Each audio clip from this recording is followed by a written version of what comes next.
అమరావతి అభివృద్ధిలో మళ్ళీ సింగపూర్ భాగస్వామ్యం. నారా చంద్రబాబు నాయుడు గారి లెక్కలేంటో మనకైతే అర్థం కావడం లేదు.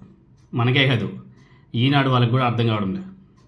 వాళ్ళే రాశారు అమరావతి అభివృద్ధిలో మళ్ళీ సింగపూర్ భాగస్వామ్యం అని చెప్పేసి ఈనాడు వాళ్ళే కథనాలు రాయడం కూడా జరిగింది. అమరావతి స్టార్టప్ ఏరియా నిర్మాణంలో సీఎం చంద్రబాబు నాయుడు గారు మళ్ళీ ఆ సింగపూర్ కన్సార్జిజం ఏదైతే ఉందో దాన్ని మళ్ళీ వెనక్కి తెచ్చాడు. ఈ స్విస్ ఛాలెంజ్ ఒప్పందం మీద గతంలో అనేక అవినీతి వివాదాలు కూడా ఉన్నాయి. మరలా ఇదే విధానంలో స్టార్టప్ ఏరియా నిర్మాణానికి మళ్ళీ అవే సింగపూర్ కంపెనీలకు మళ్ళీ బాధ్యతలు అప్పగిస్తున్నాడా అంటే ఏమో మరి. చంద్రబాబు నాయుడు గారికి సింగపూర్కి మధ్య అనుబంధం ఏంటో మనకైతే అర్థం కావడం లేదు.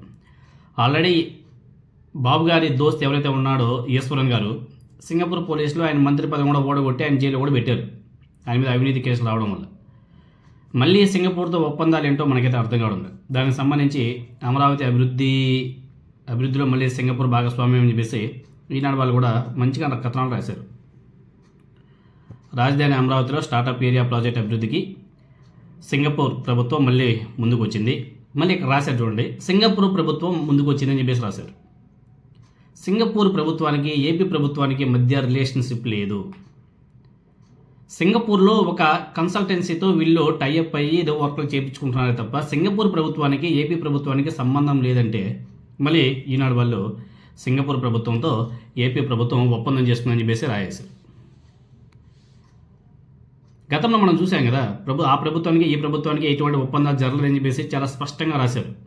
మళ్ళీ దీనికి సంబంధించి రాష్ట్రానికి వచ్చామంటే సింగపూర్ ప్రతినిధుల బృందం రాజధాని ప్రాంతంలో నిర్మాణాలు పరిశీలించింది. సీఎం చంద్రబాబు నాయుడు గారు మంత్రి నారా లోకేష్ గారిని కలిసి స్టార్టప్ ఏరియా అభివృద్ధి తదితర అంశాల మీద చర్చించారు. గతంలో తెలుగుదేశం పార్టీ అధికారంలో ఉండగా అమరావతిలో స్టార్టప్ ఏరియా అభివృద్ధి చేసేందుకు సింగపూర్ ప్రభుత్వం ఒప్పందం చేసుకుంది. 2015లో మేలో శంకుస్థాపన చేసింది. జగన్మోహన్ రెడ్డి గారి హయాంలో ఈ ప్రాజెక్ట్ రద్దుతో పాటు అమరావతి అభివృద్ధిని పక్కన పెట్టారు. కూటమి అధికారంలోకి రావడంతో మళ్ళీ అమరావతిలో వివిధ ప్రాజెక్టుల పనులు ఊపందుకున్నాయి. రాజధాని అభివృద్ధిలో భాగం కావాలని చెప్పేసి సింగపూర్ ప్రభుత్వాన్ని చంద్రబాబు నాయుడు గారు ఆహ్వానించడంతో స్టార్టప్ ప్రాజెక్టుకు మళ్ళీ అడుగులు కూడా పడుతున్నాయి. రాజధాని అభివృద్ధిలో చోతశక్తిగా పనిచేసేలా సెంట్రల్ బిజినెస్ డిస్ట్రిక్టివ్లో స్టార్టప్ ఏరియా డెవలప్మెంట్ ప్రాజెక్టుని చేపట్టాలని చెప్పేసి అప్పుడు తెలుగుదేశం పార్టీ ప్రభుత్వం నిర్ణయించింది. మాస్టర్ డెవలపర్గా సింగపూర్కు చెందినటువంటి అజెండా సింగ్ బ్రిడ్జ్, అదేవిధంగా సెంట్కార్ ఈ సంస్థల కన్సార్జియాన్ని స్విస్ ఛాలెంజ్ విధానంలో ఎంపిక చేసింది. సింగపూర్ కన్సార్జిజం అమరావతి అభివృద్ధి సంస్థ కలిసి ప్రాజెక్ట్ని అభివృద్ధి చేయాలనేది ప్రతిపాదన. 2017 మేలో ప్రాజెక్ట్ శంకుస్థాపన జరిగింది. తొలి దశలో కృష్ణానది కరకట్టకు మధ్య 170 ఎకరాల ఏదైతే ఉందో దాన్ని కేటాయిస్తే అక్కడ శాశ్వత నిర్మాణాలకు వీలు లేకపోవడంతోనే మరొక స్థలం కావాలని చెప్పేసి ఏడీపీ కోరింది.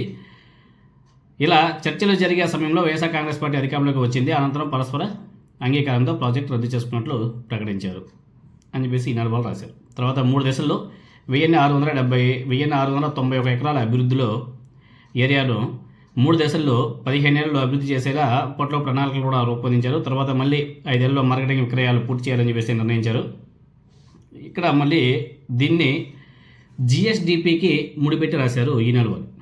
అమరావతిలో స్టార్టప్ ప్రాజెక్టు ఎంతో కీలకం.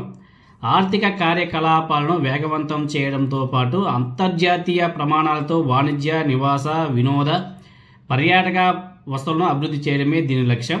1.2 లక్షల కుటుంబాలను అమరావతికి వచ్చేలా చేయడంతో పాటు 2.50 లక్షల మందికి ప్రత్యక్షంగా పరోక్షంగా ఉద్యోగాలు కల్పించాలనేది చంద్రబాబు నాయుడు ఉద్దేశం అంటే కల్పించేలా చూస్తుందంట.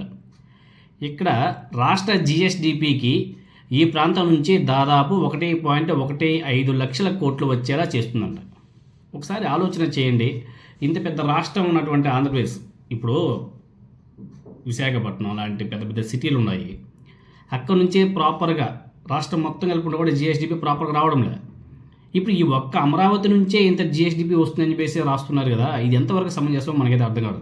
ఇది పాసిబిలిటీ అయినా ప్రభుత్వానికి పన్నుల రూపంలో 8,000 కోట్ల నుంచి 10,000 కోట్లు సమకూరుస్తుందంట. ఏ విధంగా, ఎప్పటికీ, ఎన్ని సంవత్సరాలకి? మళ్ళీ దీంట్లో జగన్మోహన్ రెడ్డి గారి కుయుక్తులు కుట్రలతో రద్దు చేశాడని చెప్పేసి మళ్ళీ రాశారు. 2019లో జగన్మోహన్ రెడ్డి గారి అధికారంలోకి రావడంతో కుయుక్తి కుట్రలతో అమరావతి అభివృద్ధి పక్కకు వెళ్ళిపోయింది. అందులో భాగంగానే స్టార్టప్ ఏరియా ప్రాజెక్టు రద్దు చేస్తున్నట్టు 2019 నవంబర్ 10న ప్రకటించేలా చేశారు. ఆ తర్వాత సీఎం జగన్ అసెంబ్లీలో 3 రాజధానుల ప్రకటన చేశాడు. పెట్టుబడిదారుల నమ్మకాన్ని ఆయన చేజేతులా నాశనం చేస్తున్నారని చెప్పేసి అప్పట్లో చాలామంది ప్రముఖులు విమర్శించారంట. ఈనాడు వాళ్ళకి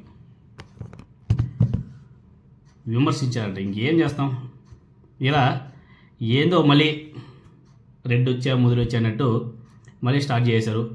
మళ్ళీ అమరావతి నుంచి 1,00,000 కోట్ల జిఎస్డిపి వచ్చేస్తుందంట.